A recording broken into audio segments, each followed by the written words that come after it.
They blew up my great-grandfather's dam at 6 a.m. on a Tuesday while I was just grabbing coffee. By the time I screeched into the driveway, 100 years of hand-cut limestone lay in smoking ruins. And there stood HOA President Dexter Hawthorne, grinning like he'd won the lottery, brushing dust off his stupid polo shirt. Free demolition, he smirked. Your little swamp was killing our property values. What this idiot didn't realize, that swamp had held back floodwater for the entire neighborhood since 1924. He just pulled the plug on a ticking time bomb, with spring snow melt only 6 weeks away. The sharp stink of explosives still hung in the air as Dexter snapped victory selfies, completely oblivious that he'd turned his 800K McMansion into future lakefront property. Old Testament style. What would you do if someone destroyed your family's legacy, then posted smug selfies about it? Drop your worst HOA horror story in the comments. This one's about to go full biblical. My name's Ezra Blackwood, and I'm a hydraulic engineer who thought inheriting 12 acres in Colorado would be the fresh start I needed after my divorce went nuclear. What I got instead was a front row seat to small-town corruption that would make a Chicago alderman blush. The property sits upstream from Millbrook Estates, one of those cookie-cutter developments where every McMansion looks like it was squeezed from the same beige tube. My great-grandfather, Samuel Blackwood, built our stone dam back in 1924 during the Depression, when men knew how to work with their hands and didn't need environmental impact studies to move a rock. That dam created a 3-acre pond that's been the heart of our land for a century. Morning mist rises off the water like ghosts, and you can hear the gentle tumble of water over hand-cut limestone worn smooth as river stones. The smell of wet earth and cattails hits you at dawn. Pure Rocky Mountain peace mixed with the metallic taste of thin mountain air. I'd moved back to start a sustainable aquaculture business, raising trout and growing organic vegetables using the pond's natural irrigation. Simple plan. Heal from my marriage disaster while honoring my grandfather's legacy and maybe making enough money to forget my ex-wife ever existed. Funny thing about fresh starts, they have a way of attracting fresh disasters. Enter Dexter Hawthorne. Picture a guy who drives a BMW X7 but calls it a Beamer, like he's still trying to impress high school girls. 52 years old, real estate developer, HOA president for 8 consecutive years. The kind of man who wears pressed khakis to neighborhood barbecues and thinks rustic charm translates to property value cancer. Dexter had big plans for Millbrook Estates, transforming our quiet valley into some upscale resort community with golf courses and spa facilities. My hillbilly fish pond, as he so eloquently put it, didn't fit his vision of manicured perfection, where every blade of grass knew its place and stayed there. The attack came via certified letter on a Thursday morning, thick as a phone book and twice as threatening. Notice of unpaid assessments and immediate compliance demand. According to Dexter's legal dream team, I owed $12,000 in back HOA fees for community water management services. Services I never requested, never received, never agreed to pay for. Oh, and my dam. That was an unauthorized structure violating community standards. Remove it within 30 days or face $500 daily fines. $12,000 in fabricated fees plus $500 a day until I destroyed my family's century-old engineering for a dam that had been protecting their neighborhood since Warren G. Harding was president. I called Dexter, directly thinking we could handle this like reasonable adults. Listen, I said, my family never joined your HOA. This property predates your community by 70 years. His laugh sounded like a garbage disposal grinding beer bottles. Doesn't matter, Ezra. Water flows through our community, so you're using community resources. Pay what you owe or tear down that eyesore. The morning coffee in my mouth turned bitter as his real motivation crystallized. Your little swamp is dragging down everyone's property values, he continued. We got standards here. Maybe you should consider selling to someone who understands what civilization looks like. The crunch of gravel under his BMW's tires as he drove away told me everything I needed to know. This wasn't about fees, regulations, or community standards. This was about power, and Dexter wanted my land for his development schemes. I hired a lawyer that afternoon and discovered something beautiful. My grandfather had specifically refused HOA membership when it formed in 1954, and the original property boundaries were legally ambiguous. County records showed conflicting surveys. We had a solid case, but Dexter wasn't interested in playing by legal rules. Within a week, county inspectors started appearing like biblical locusts, citing anonymous complaints about everything from fence heights to mailbox colors to the alleged sound of my morning coffee grinder disturbing the peace. Safety inspections designed to harass me into submission and bankruptcy through legal fees. You just made one critical miscalculation. You don't pick a bureaucratic fight with someone who designs water systems for a living, especially when you live downstream from his dam. Dexter's first real power play came 3 weeks later when his golf buddy from the county showed up at my door with a clipboard and an attitude. Rick Morrison, county building inspector, he announced, not bothering to make eye contact. Got reports your dam structurally unsound. Need to do an emergency assessment. I watched this clown spend 20 minutes poking at century-old stonework with a screwdriver like he was checking a used car's rust spots. The metallic ping of his tool against limestone echoed across the water while he scribbled notes, never measuring anything, never photographing the foundation, just occasionally grunting disapprovingly for show. His assessment arrived by courier the next morning. Immediate demolition required due to catastrophic structural failure risk. Here's where things got interesting. The report claimed my dam showed severe foundation erosion typical of 1960s concrete construction. I nearly choked on my coffee reading that line.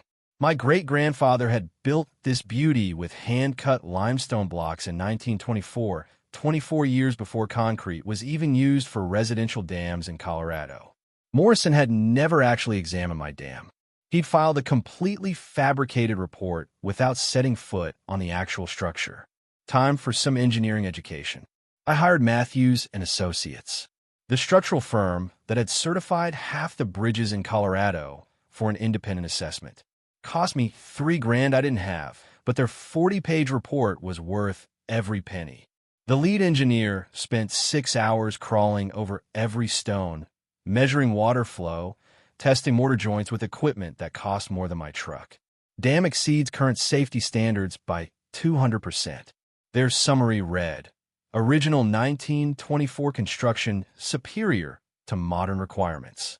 Estimated lifespan 500+ years with normal maintenance. 500 years.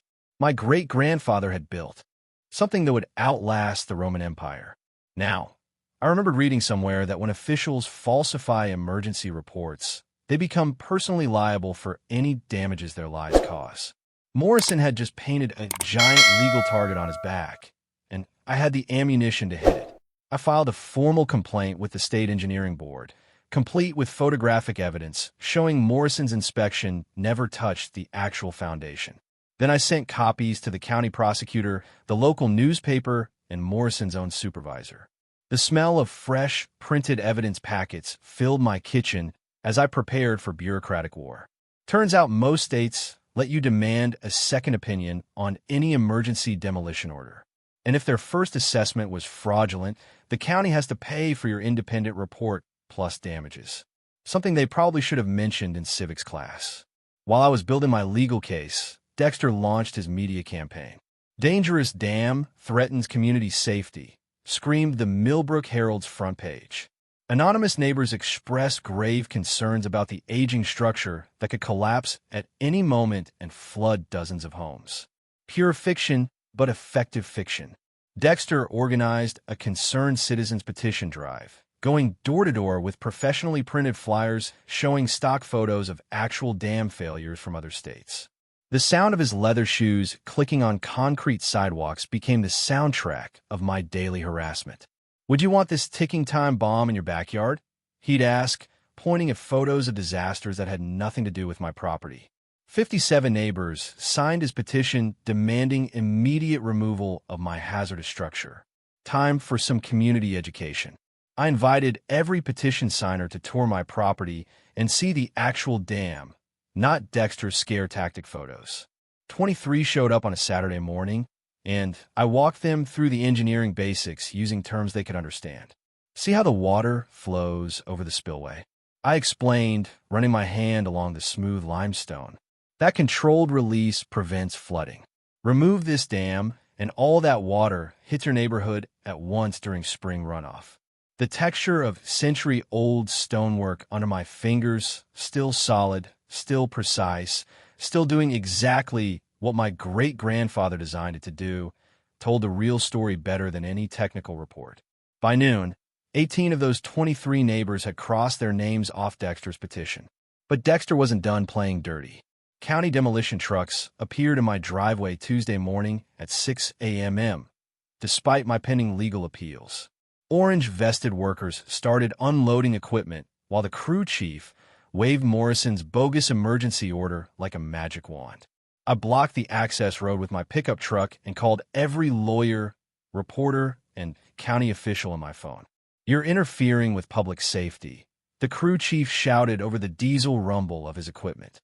"I'm preventing destruction of private property based on fraudulent paperwork," I shouted back. 20 minutes later, Dexter arrived with 2 sheriff's deputies claiming I was threatening public safety by obstructing emergency services. He'd finally overplayed his hand. Local TV news crews don't usually cover routine demolitions, but they sure as hell show up when police get called to property disputes involving corruption allegations. Channel 9's cameras caught every word as Dexter tried to explain why a dangerous dam had been standing safely for 99 years, but suddenly needed emergency demolition the day after my lawyer filed corruption charges against his inspector buddy. His first tactical mistake: going on camera while angry makes you look guilty, even when you're telling the truth. The news coverage had barely died down when Dexter pulled out his next trick: buying politicians. City Councilman Bradley Walsh, another golf buddy because apparently Dexter collected corrupt officials like some people collect stamps, suddenly developed passionate concerns about pre-1950 water retention structures and their environmental impact on modern communities. Walsh introduced Emergency Ordinance 847 at Thursday's City Council meeting, claiming stagnant water from aging dams was breeding mosquitoes and threatening public health. The ordinance specifically targeted water structures built before 1950, which meant exactly one thing in our county: my dam. I sat in the back of that stuffy municipal building, breathing recycled air that tasted like old coffee and broken dreams, watching Dexter's puppet show unfold with the kind of shameless coordination you'd expect from a community theater production. "We must prioritize community health over individual property rights," Walsh declared, reading from notes that probably came straight from Dexter's legal team. But here's where Dexter's arrogance bit him square in the ass. During the public comment period, I stood up and asked one beautifully simple question. "Councilman Walsh, can you name any other pre-1950 water retention structures in our jurisdiction that this ordinance would affect?" Dead silence. The man literally shuffled his papers for 30 seconds. You could hear every rustle echoing off the cheap acoustic tiles before mumbling something about comprehensive community planning. That's when I dropped the bomb I'd been preparing for 2 weeks. I'd spend my evenings digging through public records like a forensic accountant on a cocaine bender. Property deeds, development permits, corporate filings, following the money trail that led straight back to our HOA president's secret empire. "Council members," I said, pulling out a folder thick enough to choke a draft horse, "I'd like to present evidence that the primary beneficiary of this ordinance owns 47% of the upstream parcels through various LLCs and has filed preliminary development plans for a $12 million resort community." The crackle of paper in that dead, quiet room sounded like gunfire in a library. Here's the beautiful part. Dexter's development plan required removing my dam to build artificial golf course water features that he would control. He'd been lying about environmental concerns while planning to replace natural flood protection with decorative ponds for rich people to admire between martinis. You could literally watch the blood drain from Dexter's face as I read from his own development documents. His mouth opened and closed like a fish gasping on dry land, while his carefully constructed environmental narrative crumbled in real time. His grand plan wasn't about community safety or property values. He wanted to tear down a century of flood protection so he could build fake lakes for tourists to Instagram while they pretended to golf. The council postponed their vote, pending further environmental review, which was political speak for, "Holy, we almost got caught helping with obvious corruption."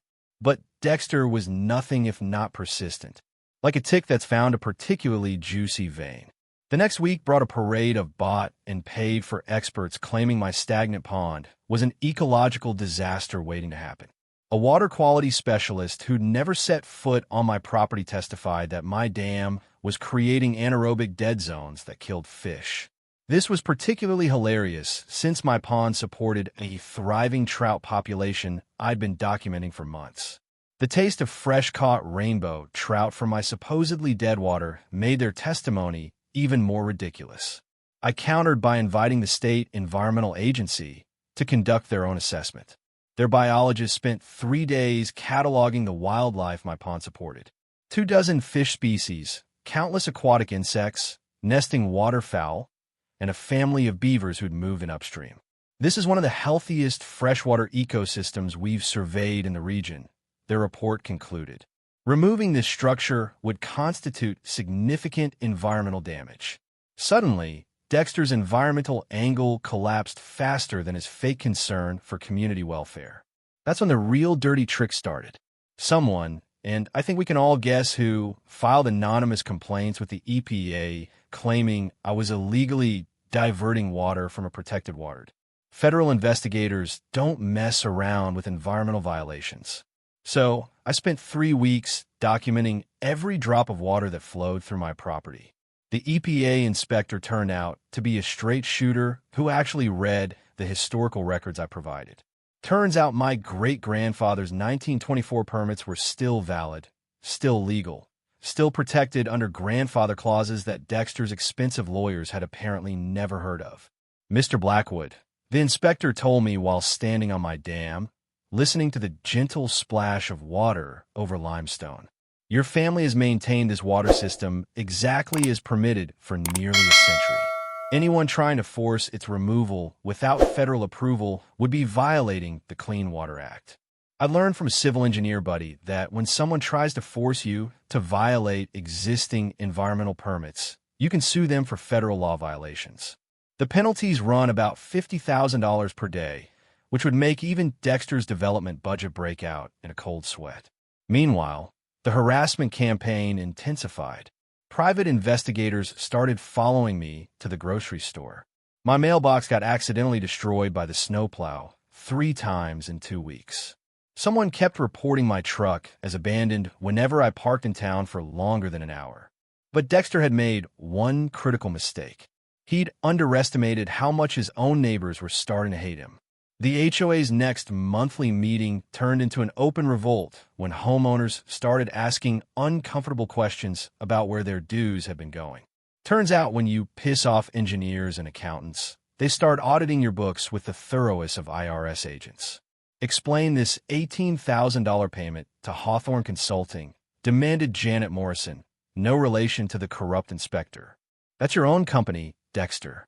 The meeting dissolved into chaos as 3 years of financial irregularities came tumbling out like dirty laundry from a broken washing machine. Dexter fled before the vote of no confidence, but not before someone recorded him screaming that ungrateful neighbors didn't deserve his leadership. His second tactical mistake: never insult people who pay your salary, especially when they're already suspicious of your expense account and have started taking notes. The HOA revolt should have been Dexter's wake-up call to back down gracefully. Instead, he decided to go nuclear because apparently when you're already digging yourself into a hole, the logical next step is dynamite. 2 days after fleeing his own board meeting like a teenager caught with Dad's car, Dexter filed papers claiming eminent domain authority to seize my dam property for public safety. According to his emergency petition, the HOA had inherent water management jurisdiction that superseded individual property rights. The legal paperwork looked official enough to fool a casual observer, complete with forged county seals and backdated environmental assessments. Dexter had rushed this through during the July 4th weekend, when most officials were at barbecues instead of their offices, probably assuming nobody would notice until it was too late. I was grilling burgers on my back deck, enjoying the smell of charcoal, smoke mixing with mountain air, and the eternal sound of water tumbling over limestone when my lawyer called with the bad news. They've scheduled an emergency city council vote for tomorrow morning, she said 9 a.m. while most people are still in holiday food comas. But while Dexter was busy forging documents and bribing officials, I've been doing some forensic accounting that would make the FBI proud. 3 years of HOA financial records had revealed something beautiful. Dexter had been embezzling community funds to finance his development scheme, using legal consulting fees and emergency maintenance contracts to pay his own companies nearly $180,000. The evidence was gorgeous in its simplicity. Inflated landscaping contracts to his brother-in-law's company that charged $300 per hour to mow grass that volunteers had already cut for free. Legal consulting fees paid to Mountain West Advisory, a shell corporation that existed only on paper and happened to share Dexter's business address. Maintenance contracts with companies that had no employees, no equipment, and no purpose except funneling HOA money into Dexter's personal accounts. I learned something fascinating from my forensic accountant neighbor. In Colorado, HOA financial records are public documents that any homeowner can request within 10 business days. Most people never bother asking, which is exactly what corrupt board members count on for their retirement planning. Dexter had been running a textbook embezzlement scheme, stealing homeowner dues to fund his private development projects. Every payment was documented. Every fake invoice was preserved in the HOA's own files. Every forged signature was photographed and time-stamped.